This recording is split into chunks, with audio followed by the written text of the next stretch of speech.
Welcome to the Commentary Magazine Daily Podcast. Today is Friday, February 6th, 2026. I am John Podhoretz, the editor of Commentary Magazine. With me, as always, executive editor Abe Greenwald. Hi, Abe. Hi, John. Social commentary columnist Christine Rosen. Hi, Christine. Hi, John. Washington Free Beacon editor Eliana Johnson. Hi, Eliana. Hi, John. And senior editor Seth Mandel. Hi, Seth. Hi, John. Okay, we were talking about how we don't know enough to talk about the topic I'm about to bring up. So I'm saying that at the outset to say that this is the blind leading the lame, or whatever that term is. But it is. Isn't that the Smartless podcast where only one person knows the guest that's coming on or something? Oh, is that the gimmick of the Smartless podcast? I've never listened to the Smartless podcast. I have to admit. Okay, because I find Jason Bateman a little obnoxious. I have to confess. I will hear nothing against Jason Bateman. How dare you? I find him a little obnoxious. I like him as an actor, but like as a personality, I find. But what can I say? Obviously, I am in the minority, as I am in so many aspects of life. But I'm just going to posit this.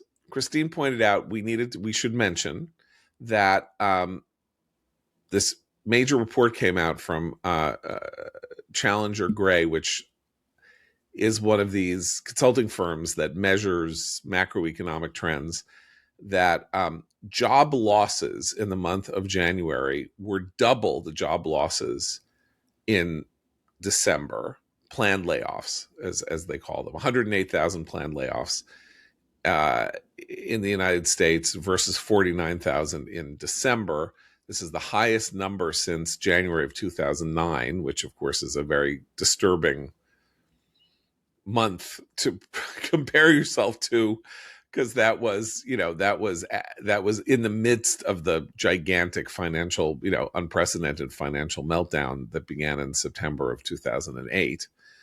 And all week we have been hearing about this feeling in the market that something massive has changed with the introduction of some of these new updates of the AI platforms, particularly Claude, that tanked the entire sector of the stock market that relates to software companies, which lost a huge amount of value on Tuesday and Wednesday. So we don't know from AI, we don't know from software, but we do know that we are living through some kind of an fourth or third industrial revolution.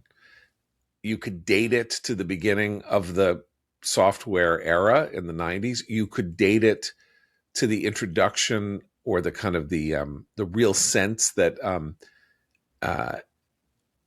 the interlocked internet combined with social media and social platforms combined with AI is the sort of the transition moment, but that we are looking at an unbelievably unstable future that we don't even begin to understand. Will this be a new era of innovation and growth in which we're going to use this unbelievably powerful computing power to make new discoveries about health and welfare and how to build things and things working faster and all of that will enrich, enliven, and make profitable people's lives? Or are we talking about massive cratering of jobs owing to the fact that machines will be able to do things that people simply cannot do, and do them faster and do them better, and that humans will seem redundant in a lot of industries, and that therefore what are people going to do with themselves? What are their lives going to be like? And that this week, particularly according to the very influential Substacker economic journalist Noah Smith, this week, and Tyler Cowen, the other famous sort of blogging economist at George Mason, that this week represented some kind of a hinge moment that people will look back to and say that the first week of February in 2026 was when it really occurred to people that the change is here, that we are in the middle of it, not at the beginning of it, and that once that happens, the change starts happening with unbelievable rapidity.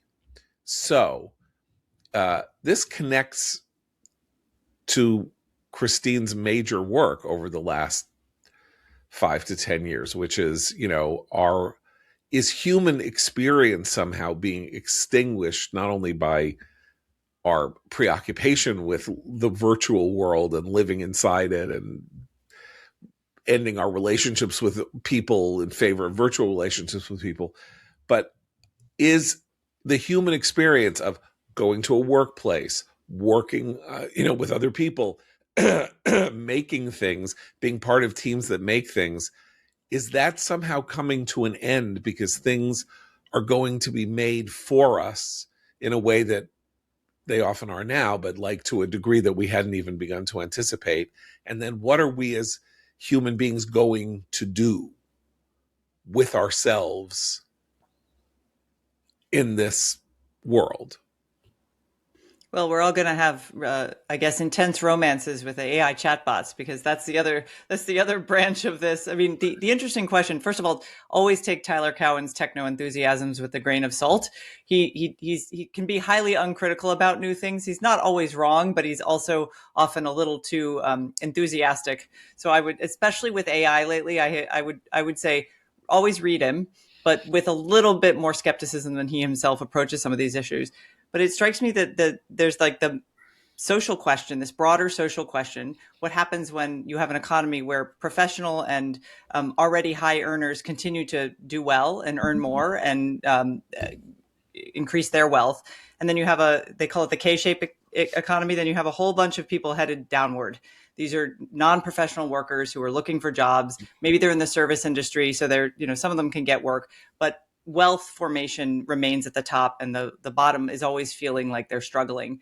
That's the meta question, the sort of macroeconomic question. But to the human question, these are the sorts of existential things we need to think about, the mass de-skilling. So if humans don't need to be creative in making software, or if it's easier for a movie studio to do an entirely AI generated film and it does just as well at the box office as one with human actors and human directors, will we make that trade-off? Because we have to start making the choice that is often more expensive, more difficult, involves dealing with humans, who can be quirky and dishonest, or outsourcing it to technology that we still don't fully understand. And that's where there's lots of really fascinating stuff going on in AI research now about the ability to deceive that some of these tools have, because they mimic humans, the ability to deceive the human programmers and designers who ask it to shut itself down. This would be very important in the context of AI-enabled weapons use, for example. The AI can actually figure out how to deceive the human, pretend it shut down, and still go on about its task. And then Moltbook, which we were all talking about a little bit earlier this week, this idea that the AI agents themselves might communicate. I still think there's a lot of hype around a great many of these things, but the core question is, what are we going to choose to keep as human tasks? And in the economy, there are going to be a lot of jobs. Is it all going to be Waymo, or are we going to still have Uber and Lyft with human drivers? That'll be a choice we have to make. Once the option is there, we have to choose, and that actually speaks to our values and what is important. And that's the part of the discussion. I am on an AI ethics council at AEI. Those are the questions that government doesn't and industry don't tend to want to talk about, but there are people talking about those questions.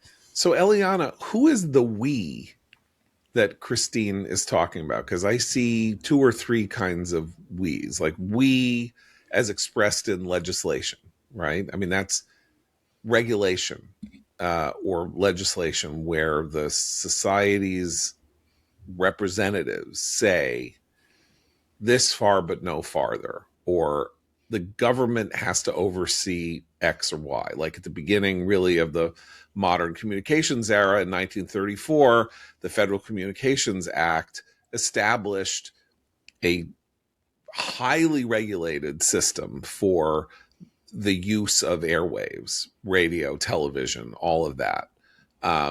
Because the idea was that somebody had to do something.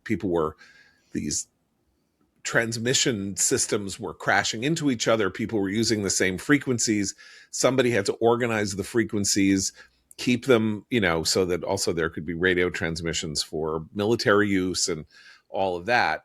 And then that really held firm in place until this new method of distributing information and communications in the form of cables that went underground and not through the air, and fiber optic cables that were on the ground and into the air, and that therefore evaded the regulatory structure that was created in 1934, suddenly introduced a level of competition, just as a lot of this other stuff introduced a level of competition into telephony, so that suddenly, without the breakup of AT&T or the arrival of MCI in 1971, a competing rival long distance phone service, we wouldn't have iPhones today. The iPhone, or the communications revolution, was all the result of the regulatory structure breaking down because innovation rendered its regulation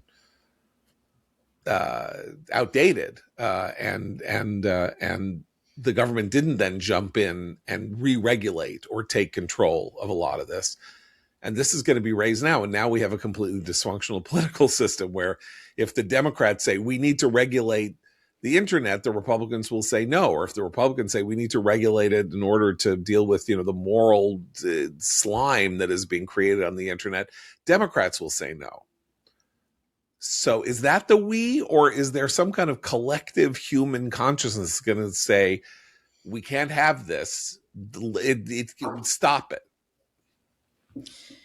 John, I wish I was smart and had a brilliant answer about this sort of thing, but I don't have a great intuition about where this is going to go.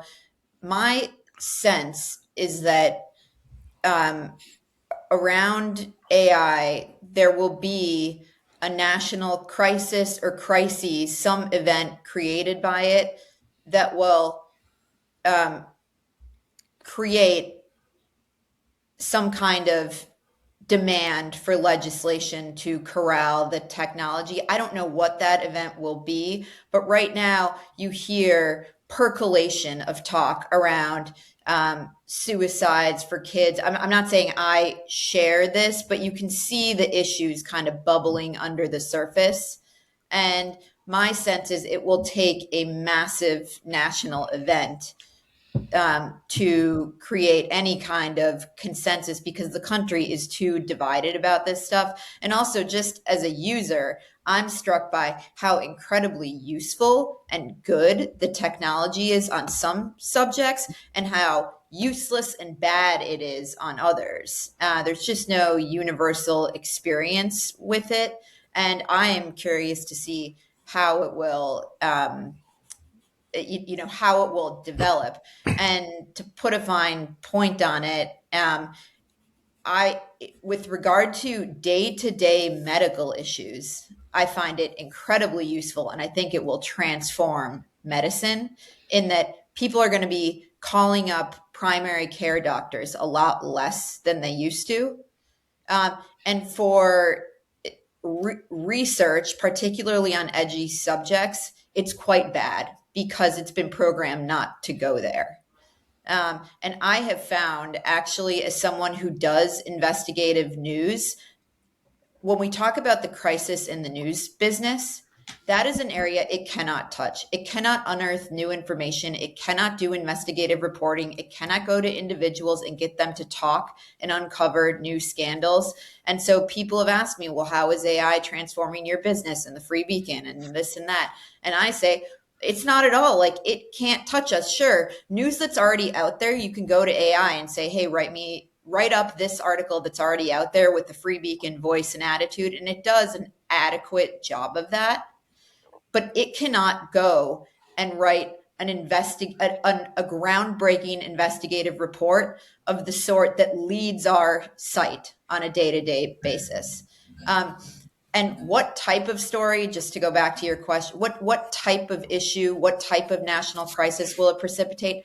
I have no idea, but I think it will take that, a 9/11 type event, not saying it will be terrorism, to cause the sort of reckoning or conversation around this technology that you're talking about. That's just my guess. I think that's completely right. And that's what happened with a lot of the bioethical issues in the previous century and early 21st century. Cloning. When human cloning became a possibility, everybody freaked out and then started having the conversation that bioethicists wanted them to have 10 years earlier. So I think that's absolutely accurate.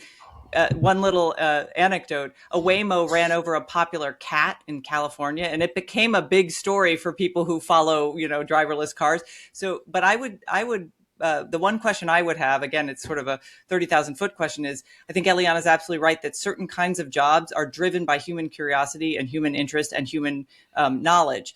The question is, if you have a society where most people have experienced decades of social atrophy because they've outsourced the ability to be curious and to interact with other people and to be a dogged reporter, at some point, those skills have atrophied so much that the smart editor Eliana is going to have trouble finding people to hire to do that sort of work. So that's where I worry long term, is that if that social atrophy, those skills are exactly what makes an excellent reporter, but they're exactly the things that we can very well imagine being leached out of each successive generation because of the ease and convenience of some of these new tools. I think there's another cost to that atrophy of skill and ability. I think it's no coincidence that the fewer demands that the real world makes on us, the more people get up to malicious troublemaking, because you need to engage with the world somehow. You need to have some purpose. And if you've lost control of your little world, of where you were able to control things or manage things or do things, if that's no longer in your hands but in the hands of a machine, you're going to go looking elsewhere. And I think we have a generational problem with that, and that scares me. And so it makes me think, yes, there could be this explosive crisis that Eliana talks about, or we could sort of be slowly boiling to death.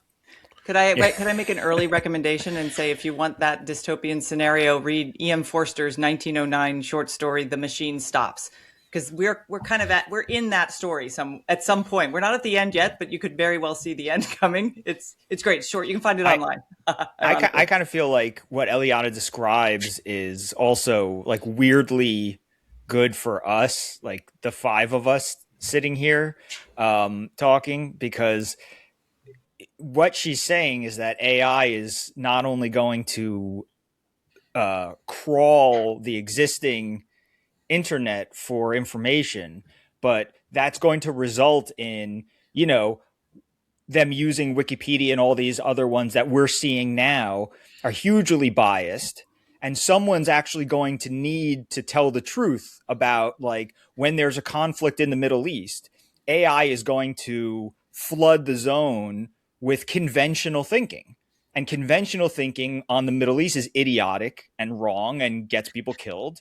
And we'll be here to save the world. So in some sense, the prominence of that is going to make people like us, I think, important. And like Eliana, like who else is doing some of the investigative reporting that the Beacon is doing? It's not just about you need curious people, but most of the people who think they're curious enough to be major reporters are not even looking at the kinds of stories that they're breaking. Without the Free Beacon, we'd all know a lot less. And that's just going to continue because the herd mentality goes in that direction. So I do think that there's going to be a need for corrective. The other thing is that I've noticed that some of what new AI does is to do existing tasks slightly better, because the existing the existing companies that have the lion's share of the market have gotten bored in the way that Abe describes and like tried to do new things and become less good at what they do. So I'll give you an example. Google is terrible, right? As a search engine, Google has become not useless, but it thanks its lucky stars that its major competitors like Yahoo and whatever are atrocious, because Google has become almost unusable in certain situations. And that's, just kind of the thing that people are dealing with now. And I noticed the other day that I did a Google search and the AI, I clicked something on one of the links that came up in the AI summary above, and at the end of the link, it had a chat GBT phrase in the URL.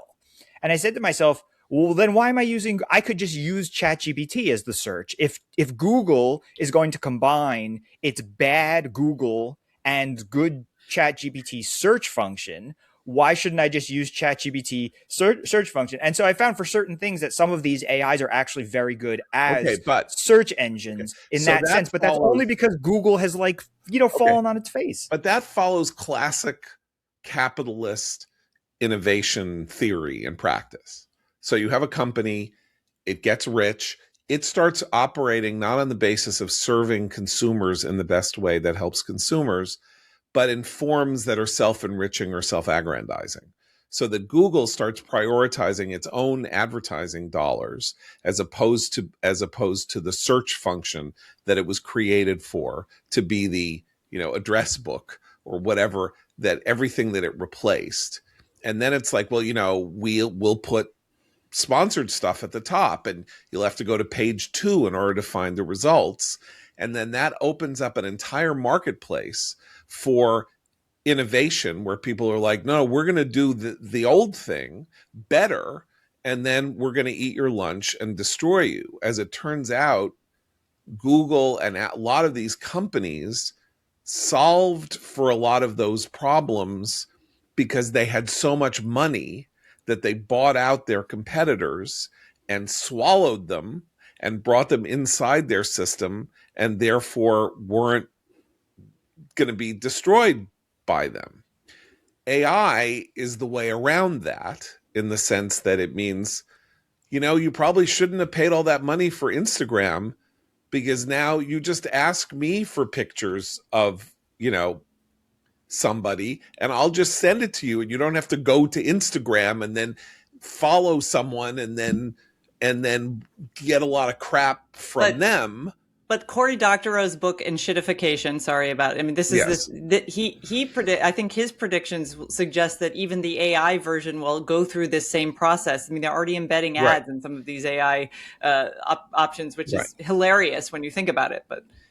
But what I mean is that what you're talking about, Seth, is if Google gets bad and then you find a replacement for Google, then Google will go away. It's like, Commodore 64 was the first, or the Trash 80 was the first portable computer that news people used, and it was a machine. No one had ever had anything like this before, but it only had a screen with 40 characters on it, and you had to you couldn't read things back and all of that. And so the minute that they were making a mint on it, and then they didn't innovate Radio Shack to the next level, somebody else is like, well, I'm going to take the Trash 80, but I'm going to make a better version of it. And then Radio Shack, which could have been Microsoft and Apple together, went back to being a store where you bought, extension cords, and then it went out of business. So there is a correcting mechanism. But to go back to the more apocalyptic scenario, Eliana, you said well, we need a 9/11. You could argue that from 2010 onward, or even 2007 onward, when the iPhone came in, that we have been through a slow motion 9/11. I mean, a generational 9/11, which is to say that for reasons that are unbelievably complicated, simply the fact that you introduce this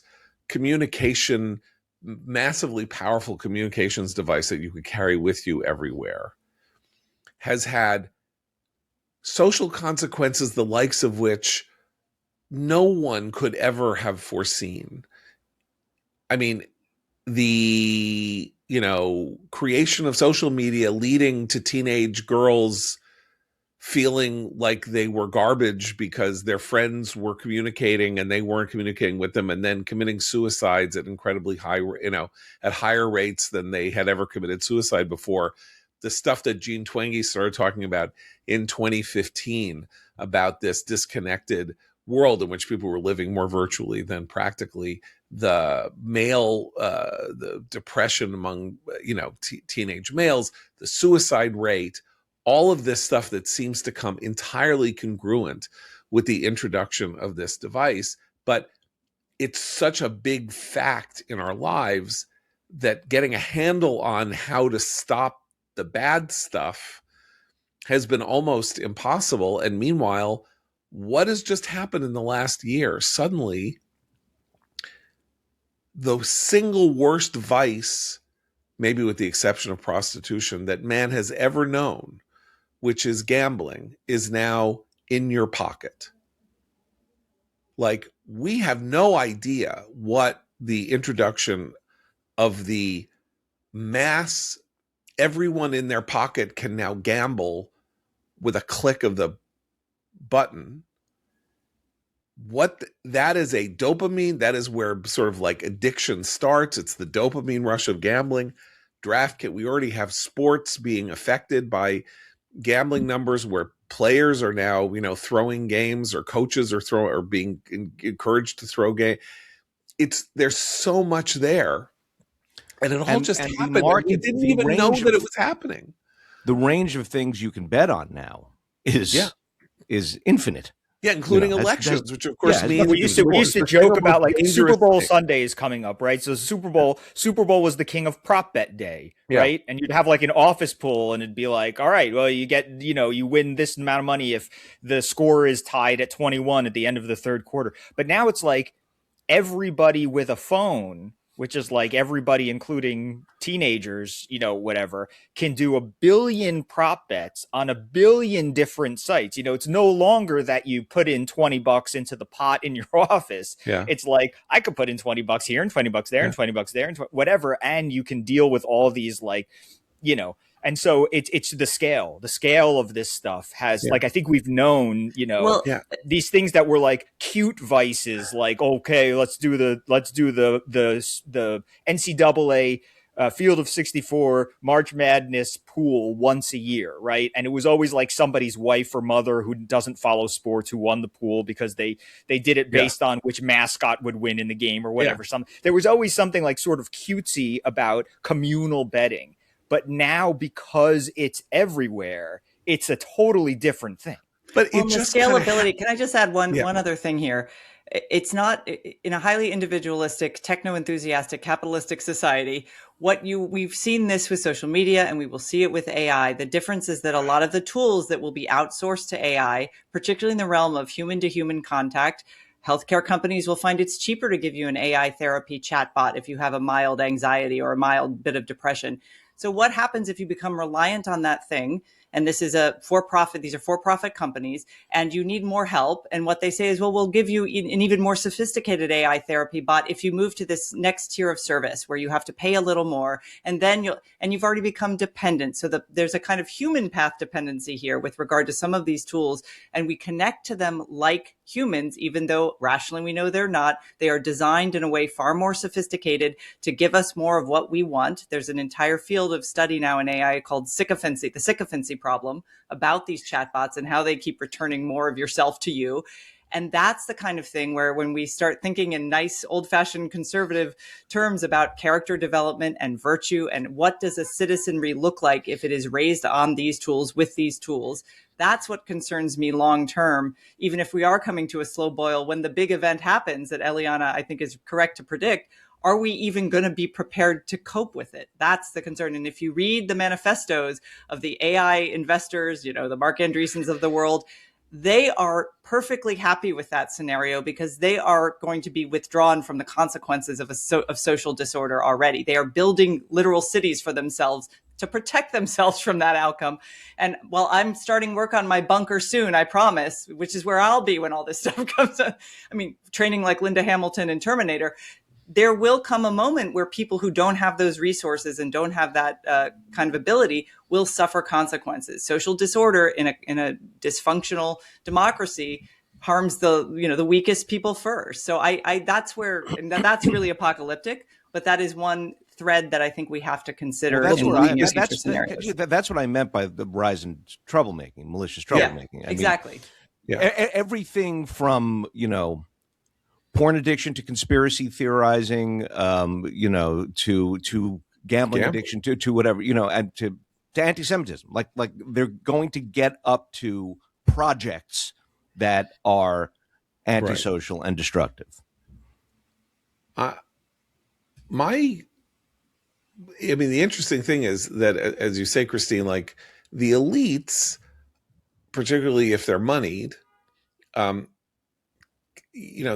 fantasy of revolution, or the idea of the people in the streets of Minneapolis or something, is, toppling. A revolution involves the toppling of the upper class. A true revolution means that the upper echelon, the upper strata, is somehow removed from the upper strata.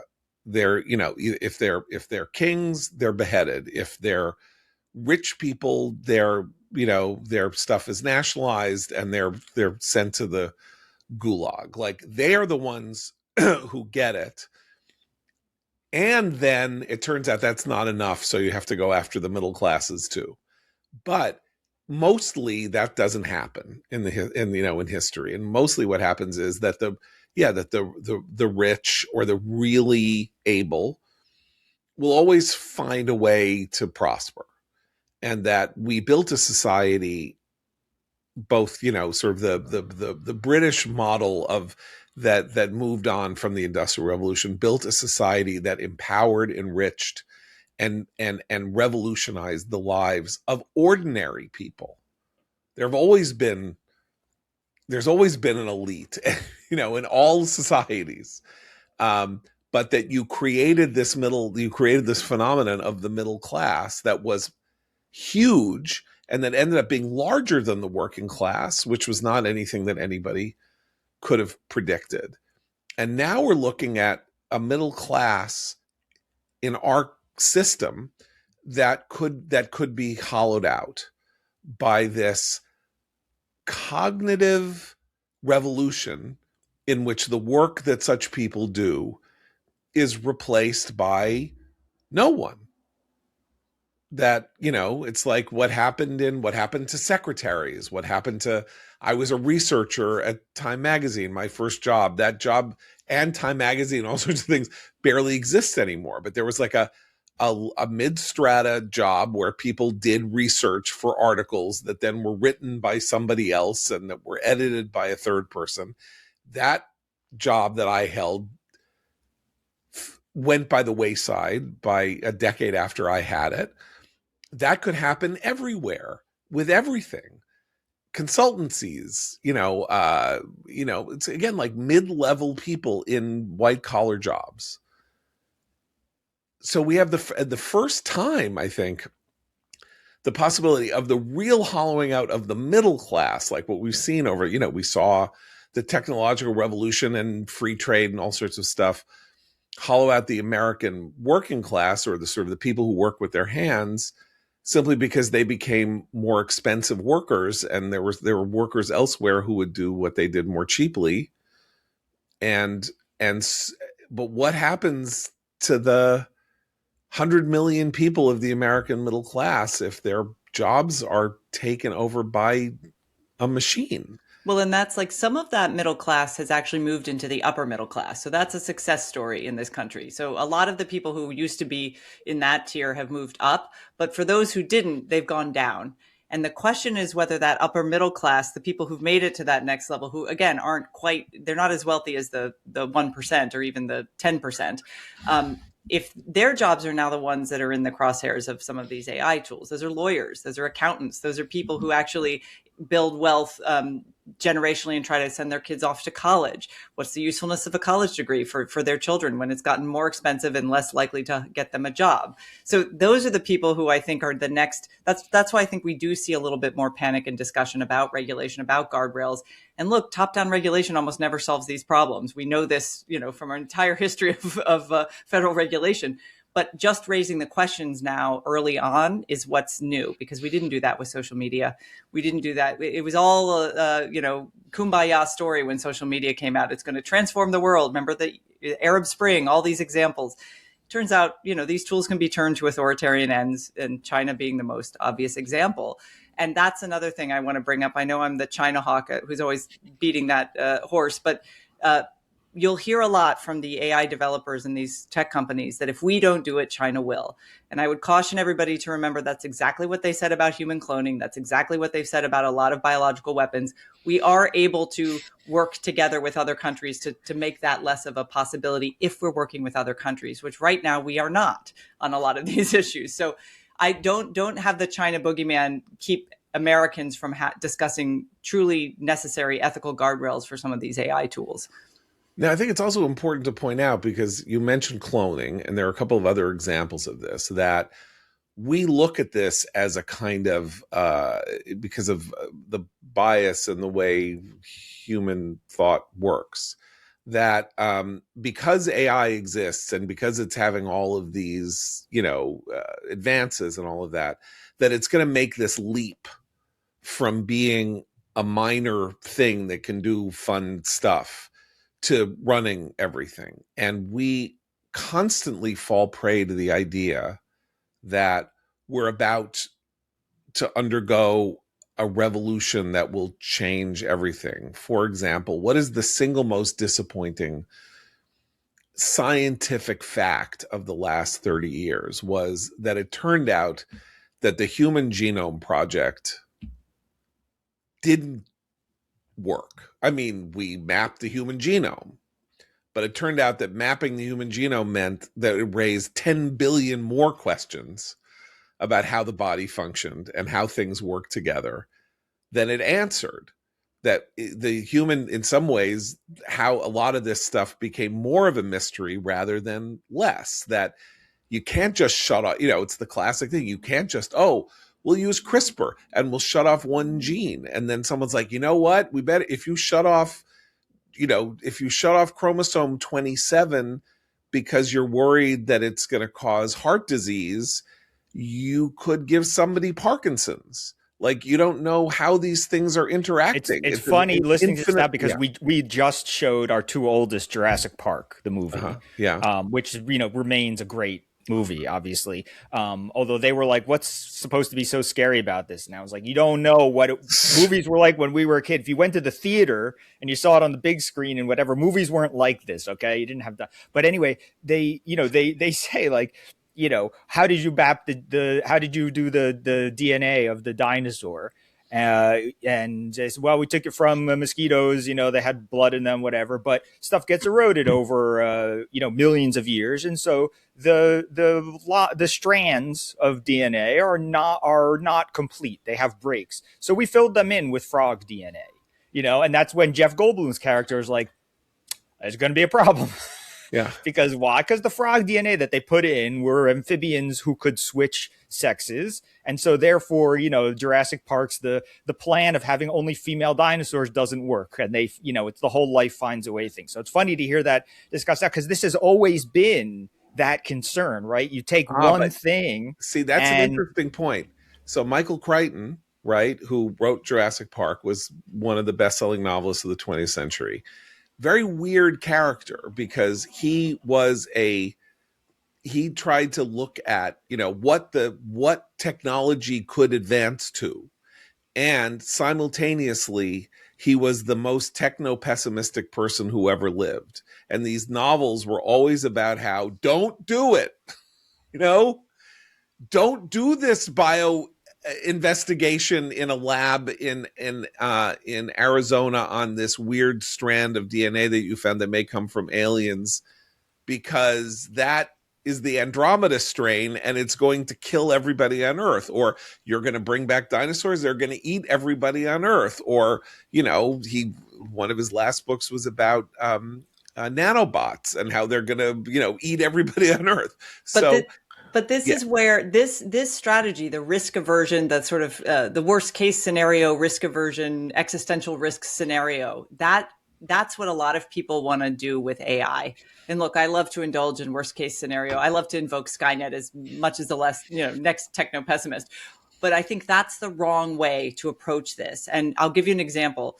So Mark Zuckerberg was on a podcast not long ago, and he was asked about how Instagram and Facebook and all these social media tools have eroded human friendships, made them much more commodified and instrumental. And he had kind of acknowledged it. He's like, yeah, we have this problem now. People sort of become very instrumental in their friendships.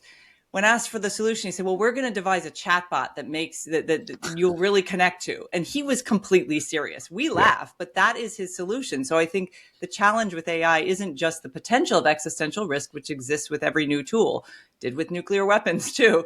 The challenge is understanding now what we choose to remain human in doing. And that seems very basic, but it isn't, because we've never had the option of doing it another way. And now we do. And so that's where character and virtue and these old-fashioned neo-Victorian terms actually have to resonate in these debates. So the book to talk about, you mentioned the E.M. Forster short story, but the book to talk about in this regard is Neal Stephenson's The Diamond Age. So Neal Stephenson is an unbelievably brilliant writer about all kinds of things, a lot of them having to do with science.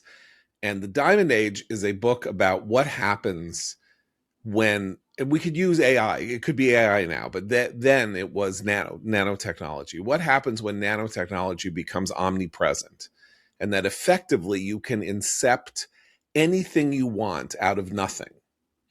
And he then imagines the world in which nanotechnology has reached a level of maturity and nations end, countries no longer exist, and people, depending on where they are, get wonderful things that they imagine out of their heads and produced for them, and therefore they don't have to work, and they don't have to sort of, they go to orgies every night, and they sort of don't, and they organize themselves into tribes because you need some kind of human connection.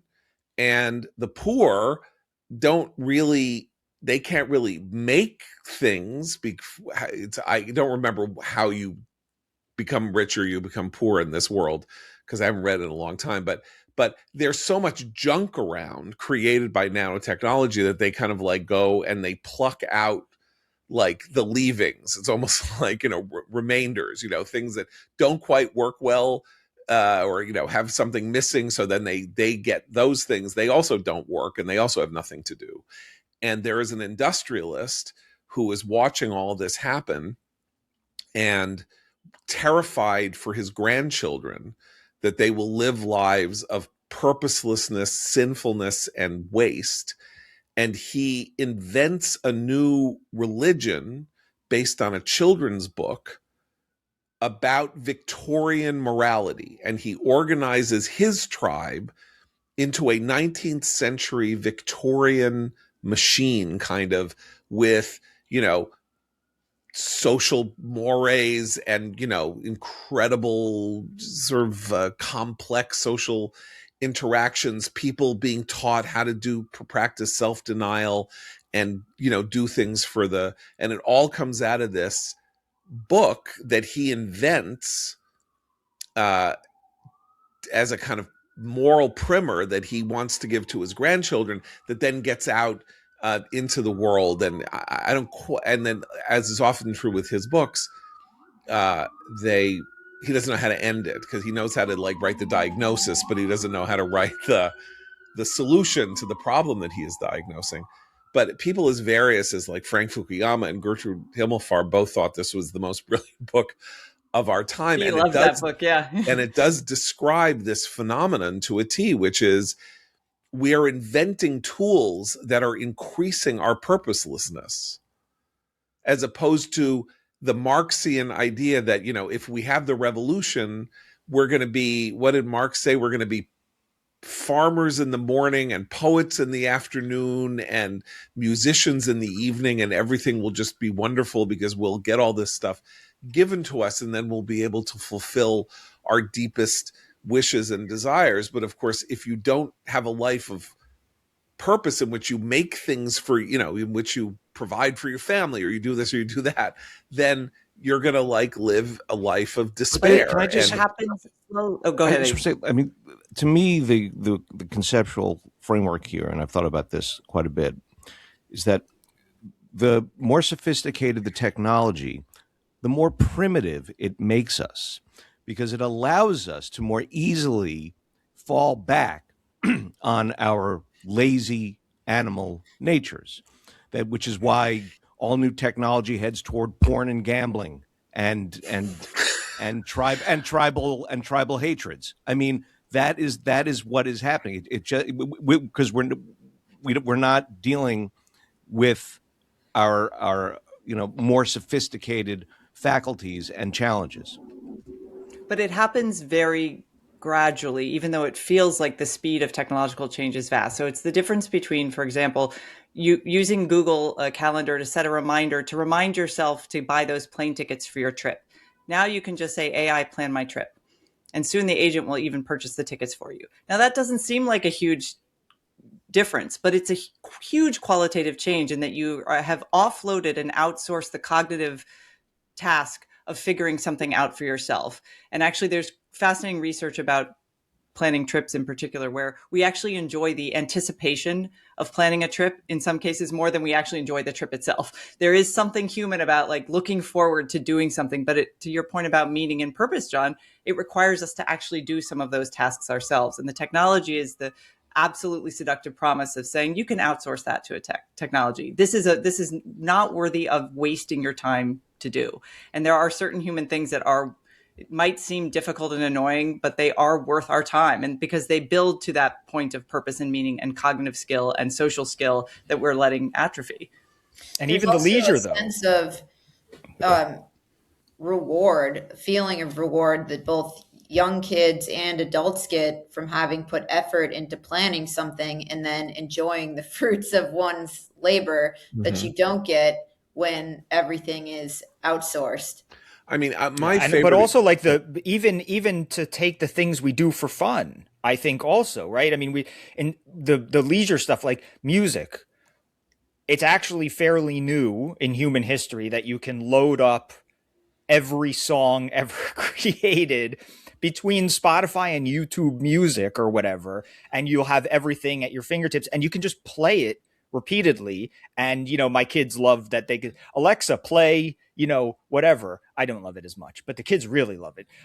But like that, even the things we enjoy for leisure, certainly you could argue that when you had to go to the record store with a group of friends, or when you only heard if new music was going to be coming out and you knew it because you went to concerts and the bands 6 months before an album came out, they said, "Hey, we've been working on some new stuff," or you read like the punk zines or something like that in Washington D.C. in the 80s and all that stuff. Yeah, there's the subculture. Basically, we don't have subcultures anymore. We have the monoculture, and the subculture meant that you had to work for the music you listen to. And I know that it can sound silly to people. That's the kind of music that you listen to. But like, I mean that but you bring up something interesting about how revolutions or how this functions.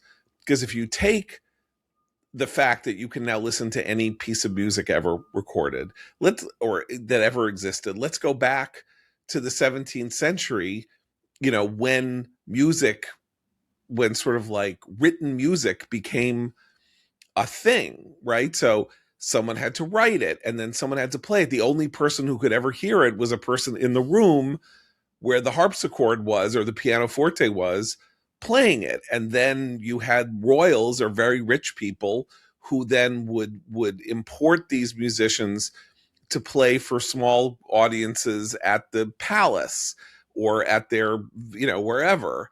And then because this became a thing, instruments started getting created and people started writing pieces for multiple instruments to play together. And then people built concert halls or opera houses where you could hear and listen to this. And then it became a mass pleasure. But mostly, if you couldn't go there, you had to learn how to play the piano, or someone in your family had to learn how to play the piano so that you could hear music at all. If you were a Bennett sister in Pride and Prejudice, or someone in any Victorian novel, how would you know what a Schubert, what a piano piece sounded like? Somebody had to have a piece of sheet music and play it for you. When music came in as a mass pleasure in the beginning of the 20th century, there were three ways that people could hear it. But the first way was sheet music, which became a mass production. One of the earliest ways in which things were printed in the millions would be a piece of sheet music. You'd get it from Sears Roebuck. You would play it in your house. People could come over and hear you play it in your house. Then came recordings, and then came the radio. And so all of this goes from being a hand-stitched, handcrafted thing that two people could hear to being something that you can have 111 billion streams of. And it took like 300 years, and the 100 billion streams thing took about 120 years. But I mean, what was the promise of the iPhone? Or excuse Can I me, just of say the something, iPod? just to interrupt to my point? Yeah. And the music Yeah. became more primitive. Right. And derivative. Right. Like, But what was yeah. the promise of the iPod, which I think was 2001, maybe something like that? Can't remember when the iPod was introduced. It was 1,000 songs in your pocket. What? 1,000 songs in your pocket? Imagine saying to somebody today, 25 years later, you can have 1,000 songs in your pocket. They would be like, what do you mean? What do you mean 1,000 songs? But there's another dilemma, and whether it's and you do see more artists and musicians marketing their work as human made for this reason, because one day, very soon, no one will be able to discern. There'll be an entire generation who can't discern human made music from AI made music. And the same is true for Eliana's earlier point about confirming certain things and certain things that AI can't confirm. This worries me in terms of historical research and scholarly research in general, as well as even some scientific research. If you raise a generation of people to outsource and cognitively offload a lot of the tasks of research and writing to the AI, at some point, who's around to still verify what's true or not? I've done deep dives with AI with historical eras and questions I know a lot about because I've been in the archives and read the manuscripts. They are so wrong so often. And the only reason I know that they've hallucinated a scholarly footnote is that I know that book doesn't exist, because I know that everything published on that very small subject. That's what's disappearing as well. And again, it's because we value efficiency and convenience. It's not just that we're lazy, it's that they make it so easy. So let's take the easy path. Humans will always take the easy path. And part of what having virtue and character and morals is reminding people the easy path will not necessarily lead you to a better place or to happiness or to whatever the thing is you're pursuing. And that's such an unpopular message these days. 10 million songs in your pocket is what people want to hear. They don't want to hear, and it's all generated by AI, and it's nowhere near as good as human made music, but it's okay because it fills your ears and passes the time. But there's something interesting about the iPod, which is now there is a market for the iPod. The iPod was a dinosaur. It's a limiting principle. That became Right. exactly right. Exactly right. The iPod became extinct like a dinosaur. And then people said, I really miss the dinosaur. That thing was cool. But what people want now is the phone in your pocket now, because it's also an iPad, but it's also a computer. I mean, it's good. It's as good as a tablet. Your iPhone is nearly as good as your iPad, which is, these days practically as good as your MacBook, or better. Right. So you can do anything. And the amount of choice is very distracting, and it's very there's all these studies on it, right?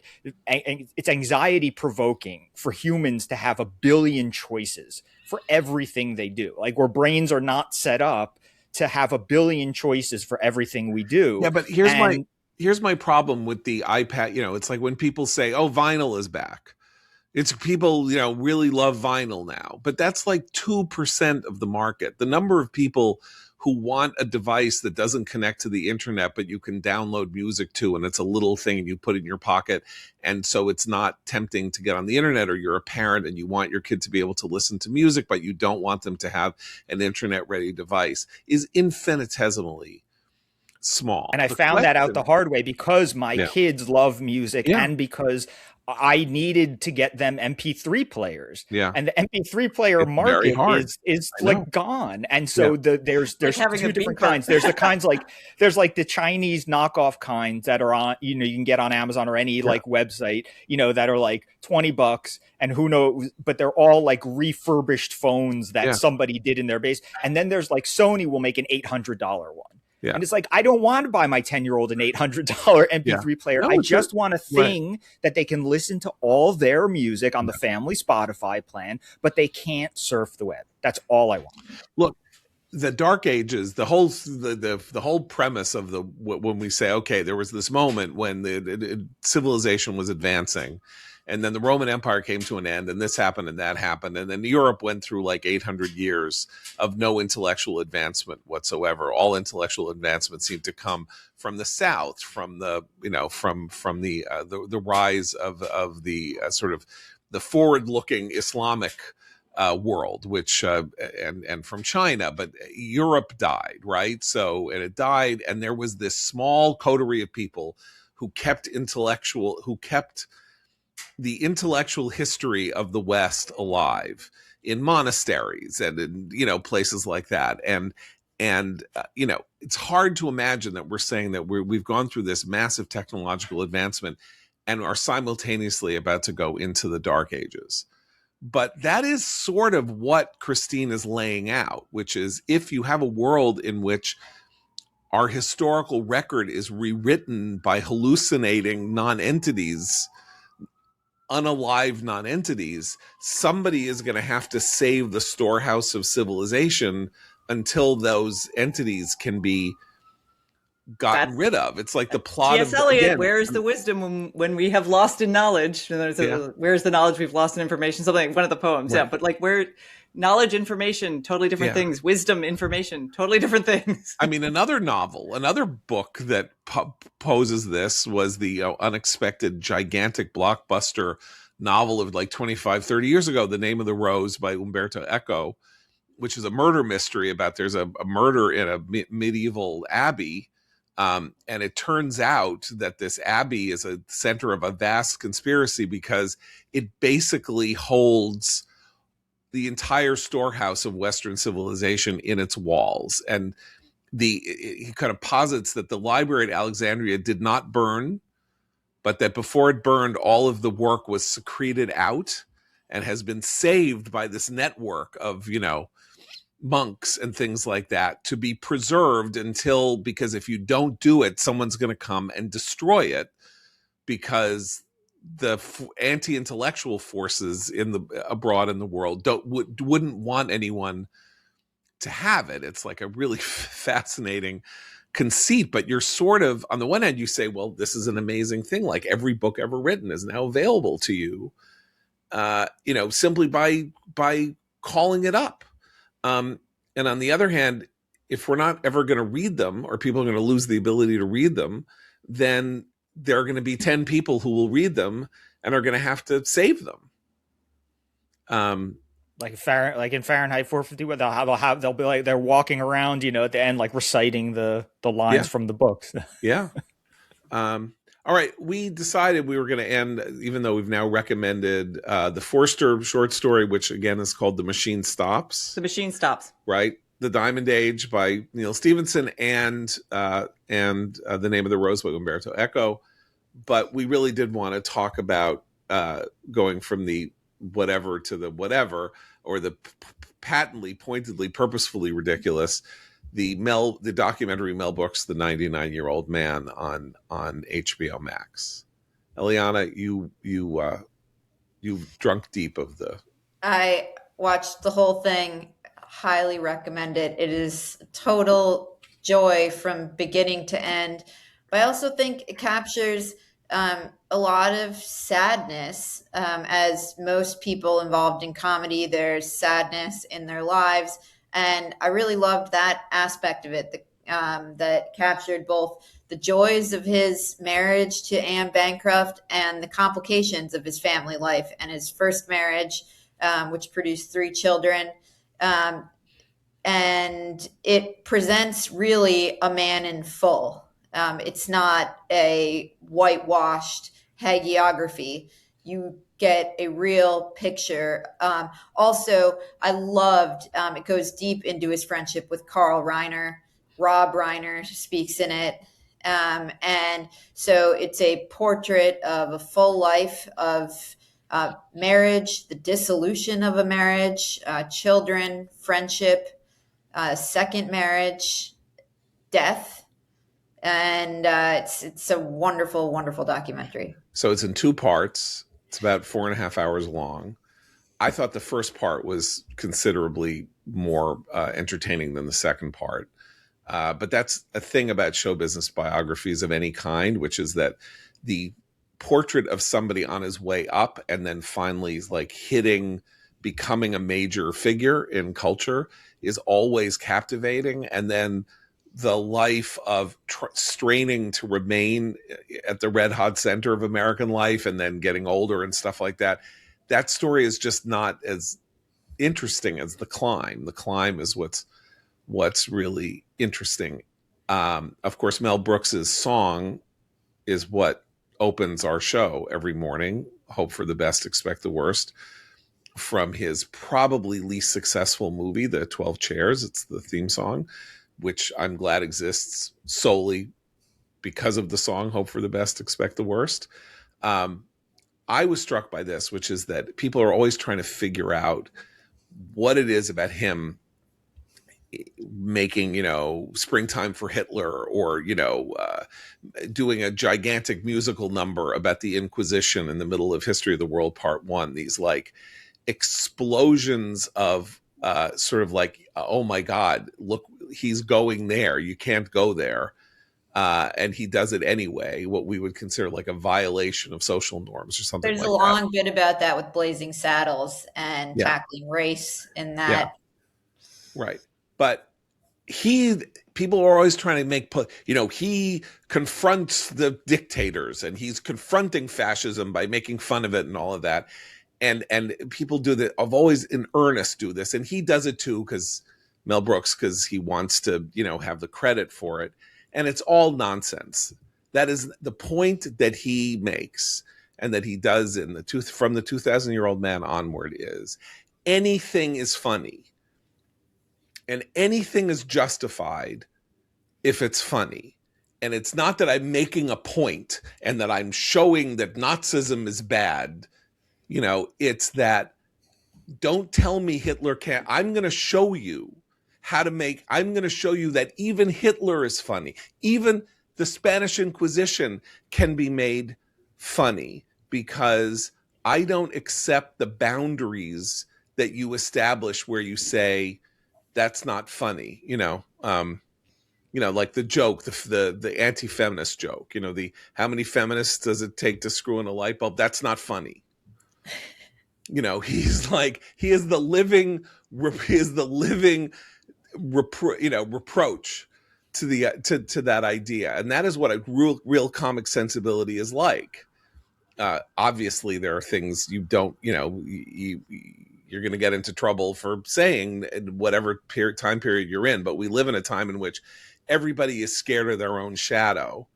And people like Mel Brooks and, Lenny Bruce and Woody Allen, the people in the early going of the modern comedy era, their whole point was, don't tell me that all I can do is tell mother-in-law jokes. I'm not just going to tell mother-in-law jokes. I don't find them funny. You know what I find funny? Hitler. But this is why the best comedians are the human beings who've actually confronted full force their own dark side. And to Eliana's point about there being some sadness in comedy to make it that balance, because what they remind the rest of us who might be a little cowardly about doing that is that actually you should, because at the end of the day, maybe you can turn it into a joke, but maybe it is actually part of who you are. That sort of whatever tragedy or sadness or dark side that you have, and they turn it, and that's why the Hitler stuff is funny, because that's truly one of the darkest chapters of human history, and he made us laugh at Dancing Hitler. Right. Okay, so that's Mel Brooks, The 99-Year-Old Man. It's on HBO Max, made by Judd Apatow. Watch it at your leisure. We'll be back on Monday to talk about the Super Bowl, because we really care. We so care about the Super Bowl, all 5 of us. I'm going to watch it. You guys I'm going to watch it. Okay. I'm going to watch it, and I want the Seahawks to win because I like the Sam Darnold story, but I don't really care. I'll come back to report what I ate.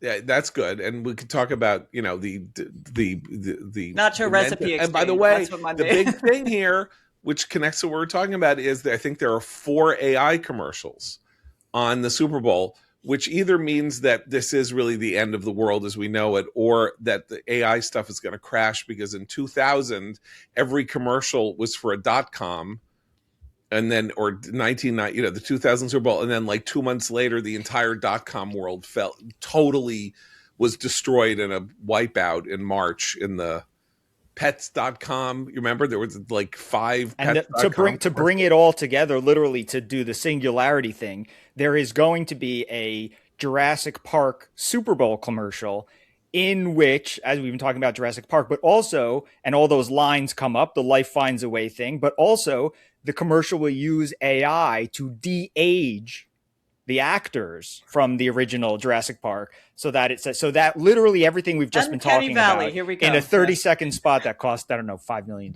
whatever it is. 10 million, yeah. I mean, 10 million, whatever it is now. Costs 10 million just to air it. Who knows how much it costs to make it? Okay, so for Abe, Christine, Eliana, and Seth, I'm John Podhoretz. Keep the candle burning.